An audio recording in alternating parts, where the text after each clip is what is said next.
And good evening, good afternoon, good morning, depending on where you are around the world. I am Marcus Holmes, and I am excited to be here with you on yet another Black History moment.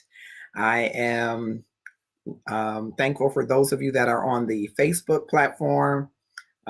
We are here through Love and Stuff sharing today, and we are via Restream on um, Twitch TV, YouTube events. We are also on um, Facebook Live, as I mentioned, and LinkedIn Live. And so today we wanted to continue our look at literary works and writings. Okay, Twitch TV, YouTube. Okay, got some challenges.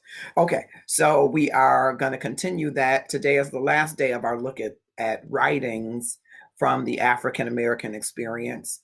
Next week, we begin public figures, which will include pastors and politicians and celebrities, those who have left their mark and made a measured impact on the American culture and the world. And so we will continue that. We hope that you will tune in every day at 7:00 p.m. Eastern Standard Time to join us. And so I'm just going to check the comments right before I go any farther. I wish I knew that Valerie Colbert Olsenwadi would be with us, because she could have led this one, but she will be with us on February 28th. So you don't want to miss our closeout for the month, which will have, I don't know how to describe it. It will just be a wonderful show. I hope that you will tune in. It is always, you can always go to our Facebook page to see what's happening. But on the 28th at 6:00 p.m., we will have our culmination of these 28 days that we've used to look at the unique contributions and excellence and brilliance and struggle and sacrifice of persons of African American and African descent who have come to our country and to give contributions in a way that make us proud as people of color, and particularly African Americans, and hopefully should make us proud as a world. But I won't just assume that. I will hope that for the masses.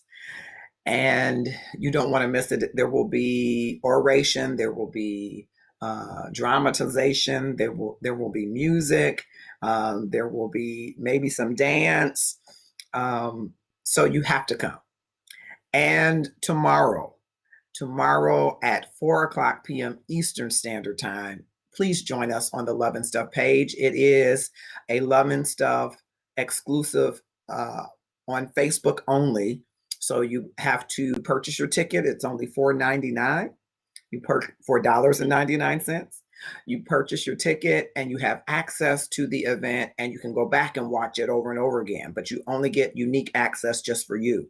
And so you do have to purchase a ticket to gain entry. We will have a DJ who's going to be playing music for Valentine's Day. We have some short films. So Mushad Moore and Richard Dickey Mason are actors and producers and film producers, and a couple of their film shorts will be included.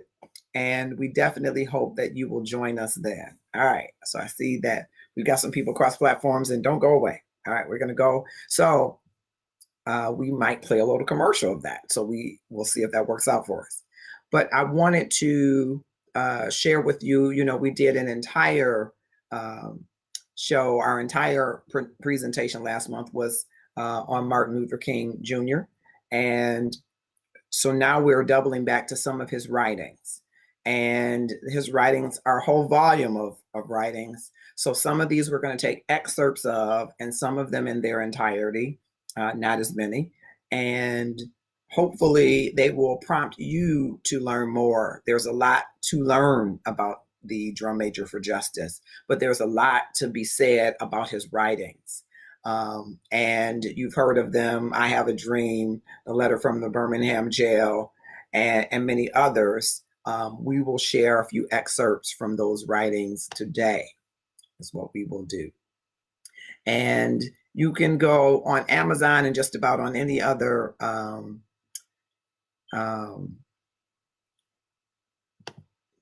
book outlet, media outlet for some of these. So there is a small part of the power of nonviolence that I do want to read and share with you. Um, uh, Two small excerpts of The Power of Nonviolence, which was written in 1958. From the very beginning, there was a philosophy undergirding the Montgomery boycott, the philosophy of nonviolent resistance. There was always the problem of getting this method over because it didn't make sense to most of the people in the beginning. We had to use our mass meetings to explain nonviolence to a community of people who had never heard of the philosophy and in many instances were not sympathetic with it. We had met twice a week on Mondays and on Thursdays, and we had an institute on nonviolence and social change. We had to make it clear that nonviolent resistance is not a method of cowardice. It does resist. It is not a method of stagnant passivity and deadened complacency. The nonviolent resistor is just as opposed to the evil that he is standing against as the violent resistor, but he resists without violence. This method is non-aggressive physically, but strongly aggressive spiritually. Okay. And from that same piece, I wanted to pull just another piece because we're right on the love day about agape love. He writes, the Greek language uses 3 words for love. It talks about eros or eros. Eros is a sort of aesthetic love.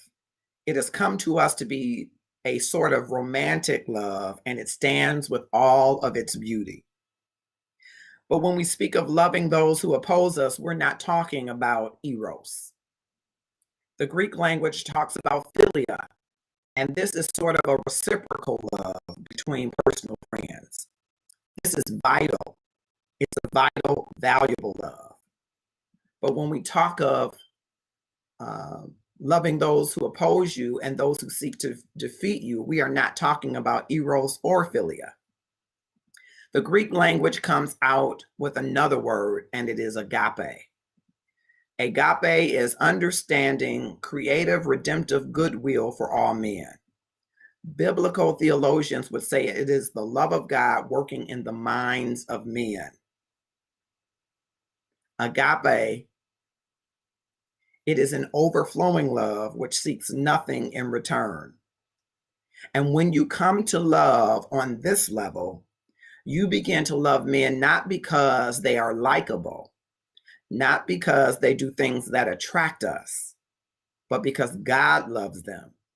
And here we love the person who does the evil deed while hating the deed that the person does. It is the type of love that stands at the center of the movement that we are trying to carry on in the Southland, agape. Wanted to share those pieces. So much more to be said, to be critiqued, to be analyzed. But I just want to invite you to read any of the work of Dr. King for your personal enlightenment and introspection. I want to go to another piece. It will let me go.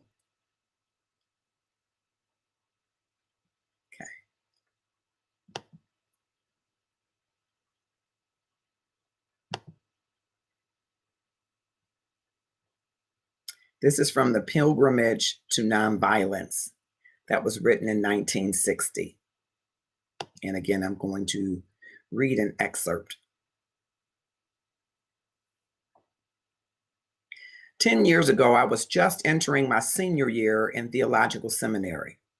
Like most theological students, I was engaged in the exciting job of studying various theological theories. Having been raised in a rather strict fundamentalistic tradition, I was occasionally shocked as my intellectual journey carried me through new and sometimes complex doctrinal lands. But despite the shock, the pilgrimage was always stimulating, and it gave me a new appreciation for objective appraisal and critical analysis. My early theological training did the same for me as the reading of Hume did for Kant. It knocked me out of my dogmatic slumber. At this stage of my development, I was a thoroughgoing liberal. Liberalism provided me with an intellectual satisfaction that I could never find in fundamentalism. I became so enamored of the insights of liberalism that I almost fell into the trap of accepting uncritically everything that came under its name. I was absolutely convinced of the natural goodness of man and the natural power of human reason. The basic change in my thinking came when I began to question some of the theories that have been associated with so-called liberal theology. Of course, there is one phase of liberalism that I hope to cherish always. Its devotion to the search for truth, its insistence on an open and analytical mind, its refusal to abandon the best light of reason. Liberalism's contribution to the philological historical criticism of biblical literature has been of immeasurable value and should be defended with religious and scientific passion. It was mainly the liberal doctrine of man that I began to question. The more I observed the tragedies of history and man's shameful inclination to choose the low road, the more I came to see the depths and strength of sin.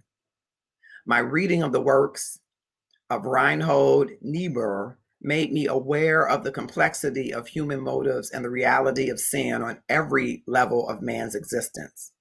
Moreover, I came to recognize the complexity of man's social involvement and the glaring reality of collective evil.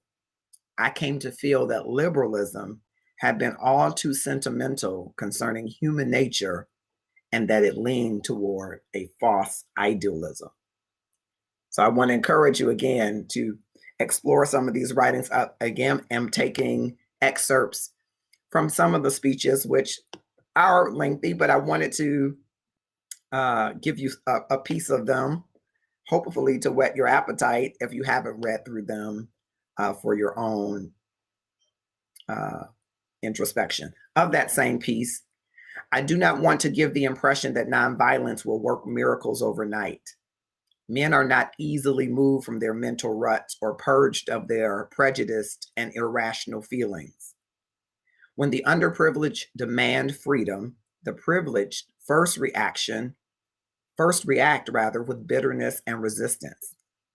Even when the demands are couched in nonviolent terms, the initial response is the same. I am sure that many of our white brothers in Montgomery and across the South are still bitter toward Negro leaders, even though these leaders have sought to follow a way of love and nonviolence. So the nonviolent approach does not immediately change the heart of the oppressor. It first does something to the hearts and souls of those committed to it. It gives them new self-respect. It calls up resources of strength and courage that they did not know they had. Finally, it reaches the opponent and so stirs his conscience that reconciliation becomes a reality. Powerful, powerful, powerful stuff. I want to go to Dr. King's Nobel Peace Prize acceptance speech. And hopefully I can read a good piece of that. Your Majesty, Your Royal Highness, Mr. President, Excellencies, ladies and gentlemen, I accept the Nobel Peace Prize for Peace, at a moment when 22 million Negroes of the United States of America are engaged in a creative battle to end the long night of racial justice. I accept this award in behalf of a civil rights movement which is moving with determination and a majestic scorn for risk and danger to establish a reign of freedom and rule of justice. I am mindful that only yesterday in Birmingham, Alabama, our children crying out for brotherhood were answered with fire hoses, snarling dogs, and even death. I am mindful that only yesterday in Philadelphia, Mississippi, young people seeking to secure the right to vote were brutalized and murdered. I am mindful that debilitating and grinding poverty afflicts my people and chains them to the lowest rung of the economic ladder. Therefore, I must ask why this prize is awarded to a movement which is beleaguered and committed to unrelenting struggle, to a movement which has not won the very peace and brotherhood which is the essence of the Nobel Prize. After contemplation, I conclude that this award, which I received on behalf of that movement, is profound recognition that nonviolence is the answer to the crucial political and moral question of our time: the need for man to overcome oppression and violence without resorting to violence and oppression.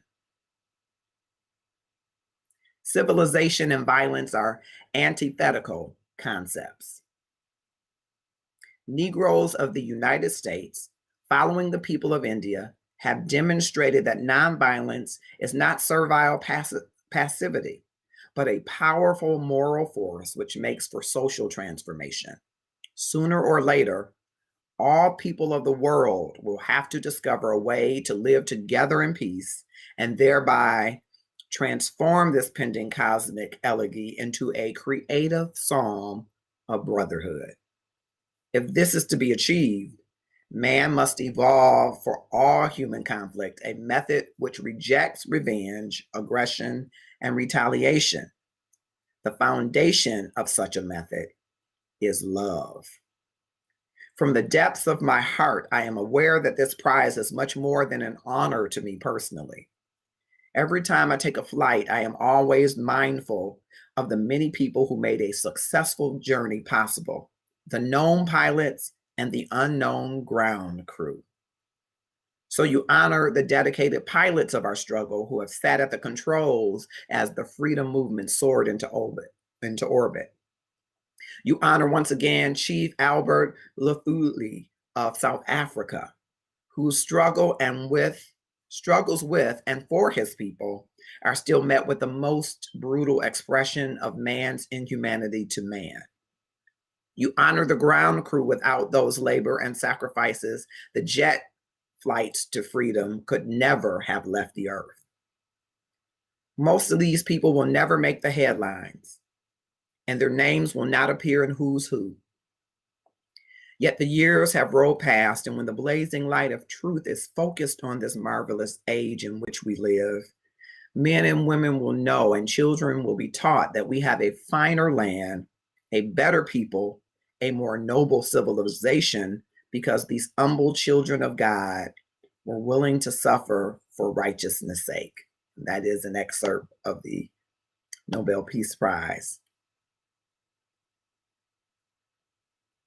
I'm vacillating on whether to keep reading it.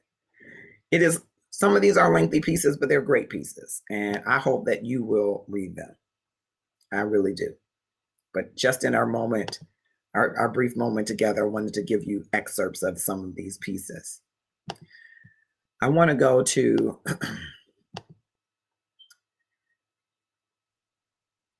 a piece of the eulogy for the martyred children written in 1963, and maybe a piece of Our God is Marching On of 1965, and an excerpt of I Have a Dream. Eulogy for the Martyred Children, 1963. This afternoon, we gather in the quiet of this sanctuary to pay our last tribute of respect to these beautiful children of God. They entered the stage of history just a few years ago, and in the brief years that they were privileged to act on this mortal stage, they played their parts exceedingly well. Now the curtain falls. They move through the exit. The drama of their earthly life comes to a close. They are now committed back to that eternity from which they came. These children unoffending, innocent, and beautiful, were the victims of one of the most vicious, heinous crimes ever perpetuated against humanity. Yet they die nobly. They are the martyred heroines of a holy crusade for freedom and human dignity. So they have something to say to us in their death. They have something to say to every minister of the gospel who has remained silent behind the safe security of stained glass windows. They have something to say to every politician who has fed his constituents the stale bread of hatred and the spoiled meat of racism. They have something to say to a federal government that is compromised with the undemocratic practices of Southern Dixiecrats and the blatant hypocrisy of right-wing Northern Republicans. They have something to say to every Negro who passively accepts the evil system of segregation and stands on the sidelines in the midst of a mighty struggle for justice. They say to each of us, Black and white alike, that we must substitute courage for caution. They say to us that we must be concerned not merely about who murdered them, but about the system, the way of life, and the philosophy which produced the murderers. Their death says to us that we must work passionately and unrelentingly to make the American dream a reality. So they did not die in vain. God still has a way of wringing good out of evil. History has proven over and over again that unmerited suffering is redemptive. The innocent blood of these little girls may well serve as the redemptive force that will bring new light to this dark city. The Holy Scripture says, a child shall lead them. The death of these little children may lead our whole Southland from the low road of man's inhumanity to man to the high road of peace and brotherhood. These tragic deaths may lead our nation to substitute an aristocracy of character for an aristocracy of color. The spilt blood of these innocent girls may cause the whole citizenry of Birmingham to transform the negative extremes of a dark past into the positive extremes of a bright future. Indeed, this tragic event may cause the white South to come to terms with its conscience. So in spite of the darkness of this hour, we must not despair. We must not become bitter, nor must we harbor the desire to retaliate with violence. We must not lose faith in our white brothers. Somehow, we must believe that the most misguided among them can learn to respect the dignity and worth of all human personality. May I now say a word to you, the members of the bereaved families? It is almost impossible to say anything that can console you at this difficult hour and remove the deep clouds of disappointment which are floating in your mental skies. But I hope you can find a little consolation from the universality of this experience. Death comes to every individual. There is an amazing democracy about death. It is not aristocracy for some of the people, but a democracy for all of the people.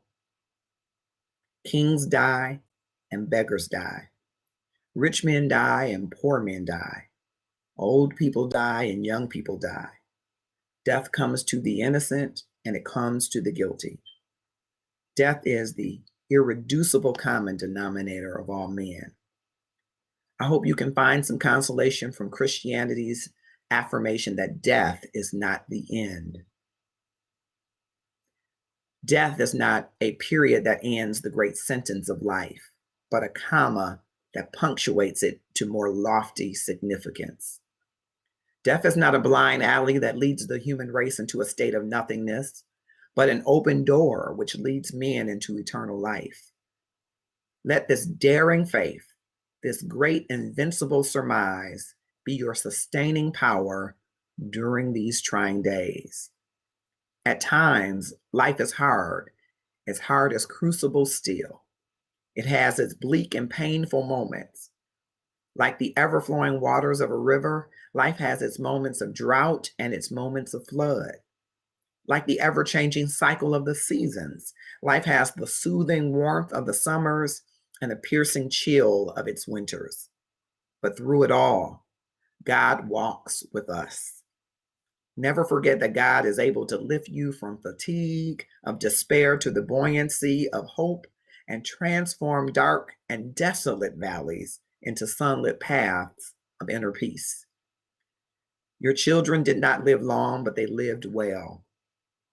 The quantity of their lives was disturbingly small, but the quality of their lives was magnificently big. Where they died and what they were doing when death came will remain a marvelous tribute to each of you and an eternal epitaph to each of them. They died not in a den or dive, nor were they hearing and telling filthy jokes at the time of their death. They died within the sacred walls of the church after discussing a principle as eternal as love. Shakespeare had Horatio utter some beautiful words over the dead body of Hamlet. I paraphrase these words today as I stand over the last remains of these lovely girls. Good night, sweet princesses. May the flight of angels take thee to thy eternal rest.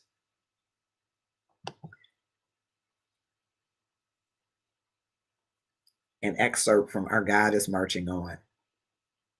My dear and abiding friends, Ralph Abernathy, and to all the distinguished Americans seated here on the rostrum, my friends and co-workers of the state of Alabama, and to all of the freedom-loving people who have assembled here this afternoon from all over our nation and from all over our world.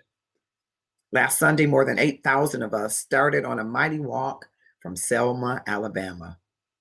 We walked on meandering highways and rested our bodies on rocky byways.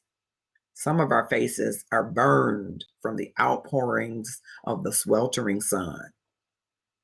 Some have literally slept in the mud. We have been drenched by the rains. Our bodies are tired and our feet are somewhat sore. But today, as I stand before you and think back over that great march, I can say, as Sister Pollard said, a 70-year-old Negro woman who lived in this community during the bus boycott, and one day she was asked while walking if she wanted a ride. And when she answered no, the person said, "Well, aren't you tired?" And with her ungrammatical profundity, she said, "My feet is tired, but my soul is rested." And in a real sense this afternoon, we can say that our feet are tired, but our souls are rested. And as I prepare to close this Black History moment of the writings of Dr. Martin Luther King Jr., I invite you to read all of these writings in their entirety, again, for your enlightenment and introspection. I think there are some really important themes that we should consider that were written all of those years ago that are most applicable today.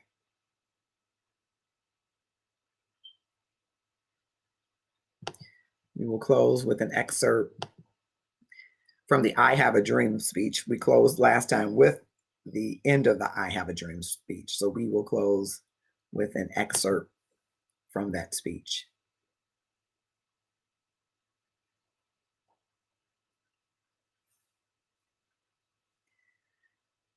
I am happy to join with you today in what will go down in history as the greatest demonstration for freedom in the history of our nation.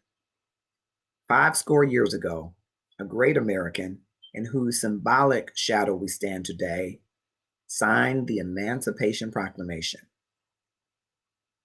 This momentous decree came as a great beacon light of hope to millions of Negro slaves who had been seared in the flames of withering injustice. It came as a joyous daybreak to end the long night of their captivity. But 100 years later, the Negro still is not free. 100 years later, the life of the Negro is still sadly crippled by the manacles of segregation, and the chains of discrimination. 100 years later, the Negro lives on a lonely island of poverty in the midst of a vast ocean of material prosperity. 100 years later, the Negro is still languished in the corner of American society and finds himself in exile in his own land. So we've come here today to dramatize a shameful condition.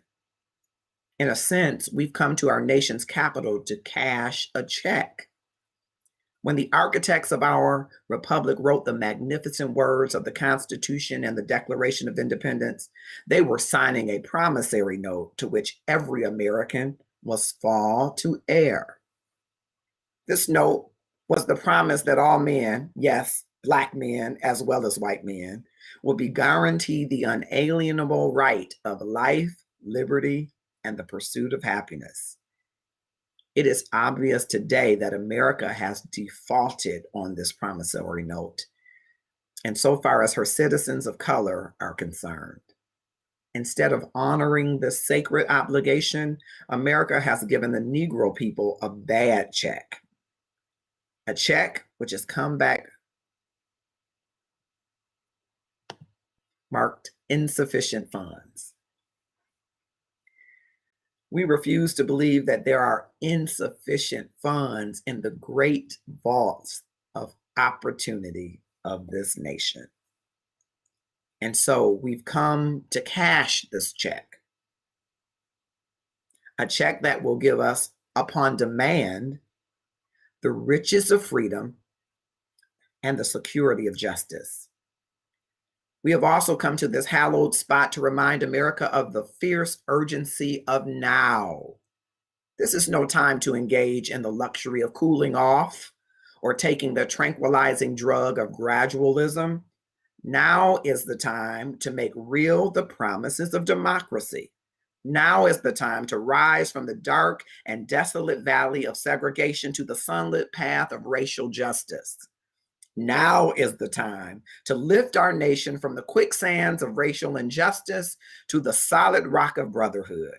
Now is the time to make justice a reality for all God's children. It would be fatal for the nation to overlook the urgency of the moment. This sweltering summer of the Negro's legitimate discontent will not pass until there is an invigorating autumn of freedom and equality. I stop at that part in this excerpt because we're just beyond 7:30, and I invite you to read again the entire piece. But if you think about what I have just read about the fierce urgency of now, and think about where we are with impeachment and where we are, this line, the sweltering summer of the Negro's legitimate discontent will not pass until there is an invigorating autumn of freedom and equality. And think about where we were with George Floyd and the protesting, our legitimate discontent with police brutality. Think about our legitimate discontent with organizations and systems. It cannot pass. It will not pass. The urgency of this speech in those years is the urgency of 2020. I want to read that one more time, just to bring to your awakening, bring to your mind, bring to your thought how relevant the writings of this Dr. King are today. We have also come to this hallowed spot to remind America, now this is after we want to present the check, right? That it has been insufficient funds. even though we know, as he writes, we refuse to believe that there are insufficient funds in the great vaults of opportunity of this nation. Think about the great vaults of opportunity that are disparate and disproportionate for African Americans. Think about the systems and systems of systems that were designed without the African American as a part of the equation. Okay, so after we present this check to demand the riches of freedom and security that we know the money's in the vault, but we're not given access to, we've come to this hallowed spot, he writes, to remind America of the fierce urgency of now. This is no time to engage in the luxury of cooling off or to take the tranquilizing drug of gradualism. It's not time to cool off. Now is the time to make real the promises of democracy. Now is the time to rise from the dark and desolate valley of segregation to the sunlit path of racial justice. Not cooling off, not taking the tranquilizing drug of gradualism. Now. These are extreme calls to action to move. Now. Now is the time to lift our nation from the quicksands of racial injustice to the solid rock of brotherhood. Now is the time to make justice a reality for all God's children. To make justice a reality, the same kind of justice that white brothers and sisters experience, Black brothers and sisters and people of color should experience. It would be fatal for the nation, and with all due respect, Dr. King, bless your memory, to continue to overlook the urgency of the moment. This sweltering summer of the Negro's legitimate discontent will not pass until there is an invigorating autumn of freedom and equality. This has been a wonderful moment, and I must admit to you, I've always been fascinated about hearing the stories about Dr. King, because I was born shortly after his unfortunate assassination. And so I, of course, wouldn't have no memory of him. But I have heard many stories about Dr. King and met people who walked with Dr. King and who knew Dr. King and who loved Dr. King. And I am so fascinated not only at his mind and his writing, but how relevant those writings from that time are today. Our history is speaking to us. Will we listen? Will we learn? Will we be fascinated? It would be fatal for us not to respond now. I'm Marcus Holmes from the Love and Stuff community. I am excited that you have come. Thank you so much. Those of you that have joined us, Stacey English, Ann Lewis, Bishop Celestine Todd. Thank you so much, Mary Jones, Corey Mildred King, Eunice Hunter, William Jenkins, of course, Valerie Colbert Osamwadi, Dennis Page, Mike Flanoyo, Francois Moore, Jocelyn Smith, Eric Powell, Felix Holmes, Michael B. Williams, geez, oh Pete, Ingrid Poole, Gerald Shiner, Dr. Shiner, thank you so much, Leslie Famgirl Moss. That's just on the Love and Stuff platform. I'm going to peek at the LinkedIn platform for a second. Thank you so much, those of you that are on the LinkedIn platform, because if you don't drop your names, I can't know that you're there. Same for YouTube events. I just appreciate it, and I hope you will follow us this journey of these 28 days. It's not enough days, right? I could have spent the entire week just on, and not exhausted, but just on Dr. Martin Luther King Jr.'s speeches and writings and sermons, acceptance speeches, letters, all of that, right? And spent all of that time would have been well spent. But we decided in this week that we would do different writings. We started out with Frederick Douglass's writings, and we had different literary works all week long. Some are heroes, and some are sung heroes and some unsung.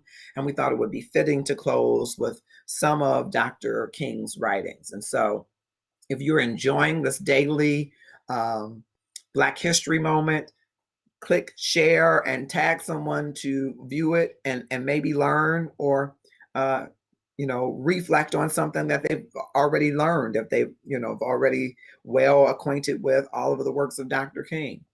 And hopefully it will cause conversation and cause people to research and read and learn and enlighten and introspection about what is your role in history. You have a role. It might not be what you think is the most significant, and it's very significant, but it might not be bring you very high statures of fame and acclaim, but it will be meaningful for the people that you impact in this world. You are part of history, and somewhere down the road, someone will look back and your name will be the winner of some award, or something that you have accomplished will be in the annals of history. What will those annals read about you? And will they read about whether you stood up for an advocate for democracy for all, whether or not you made a democracy for self? Does that exist?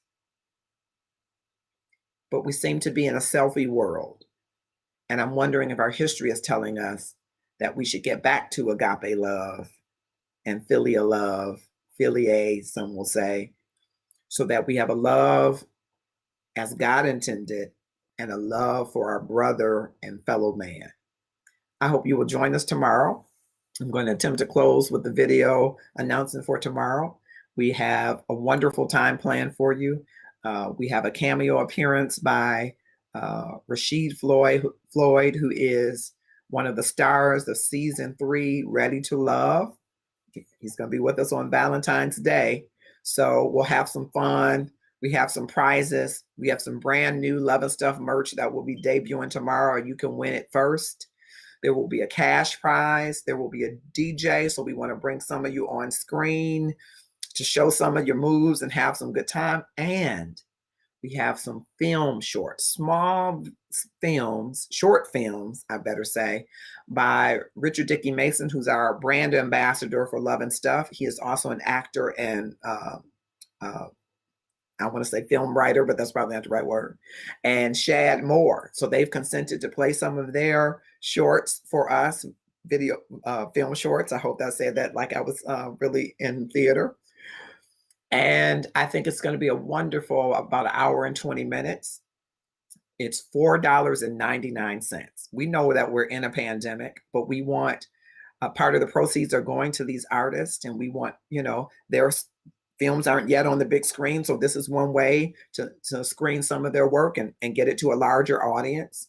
And so we hope that you will join us. Go to the Love and Stuff page. You can get the tickets. It's access only. So it means that tomorrow, if you go to the event and you haven't bought a ticket, it's going to prompt you to buy a ticket. And you need to buy that ticket, I think, within the first 10 minutes or you won't be able to get in. But the great thing about it is if you buy a ticket and you even miss the event, you can go back later and watch it. It's access only to those people who have purchased tickets. And so you need a ticket. It's $4.99. If you are at home and you're with your boo or bae or significant other, or you're single and you're by yourself, don't be alone. Come and hang out with us in the Love and Stuff community. It's a wonderful community of married folks, single folks, couples, and everything in between. Come and have a great time. Don't just sit on the couch. Sit on the couch and turn on Love and Stuff. And love's alive. We just want you to know that if you're looking for love, if you've given up on love, if you're leaving out of love, love is still alive. And chances are It's somewhere around you. And so we just want you to be with us in the community. I'm going to close with this small commercial, and I hope that it plays because we've been having some challenges on the commercial plays on this system that I'm using. Tomorrow it's not going to be on this system, so don't you worry about it. It's going to be wonderful. But on my meager system, sometimes I have these little challenges with videos, but I want to play the small video, and I hope that you will click and share so that other people can see, hey, Love and Stuff is doing a lot of different things from Black history to love and a lot in between. Have a grateful evening, and I hope that this video plays. All right, here we go. Drum roll.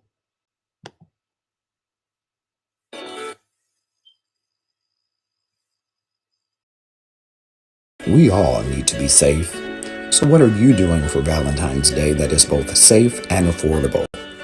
Whether you are single or married, I have just the answer for you. You can spend an enjoyable afternoon on Valentine's Day without even leaving your couch.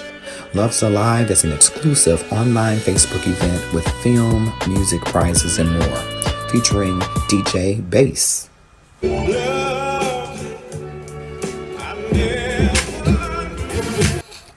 Short films by actor-producer Richard Dickey Mason and Shad Moore, and a special cameo appearance from Ready to Love Season 3 star Rashid. Ladies, get out your selfies. There's love in the world today worth celebrating, and it's you. You have love to give, experience, and a message of love to share. Come and share it with the Love and Stuff community where we believe that life's real message is love. I'm excited. I'm excited that it played. And so I'm going to play you a short clip, fingers crossed, of one of the film shorts that will play. It's called First Date.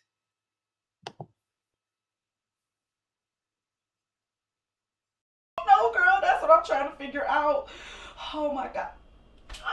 Look, the guy he showed me, that's his brother.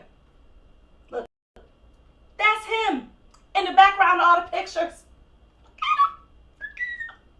Look at her died.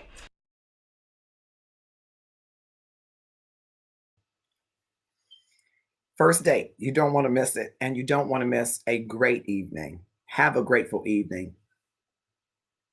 See you tomorrow.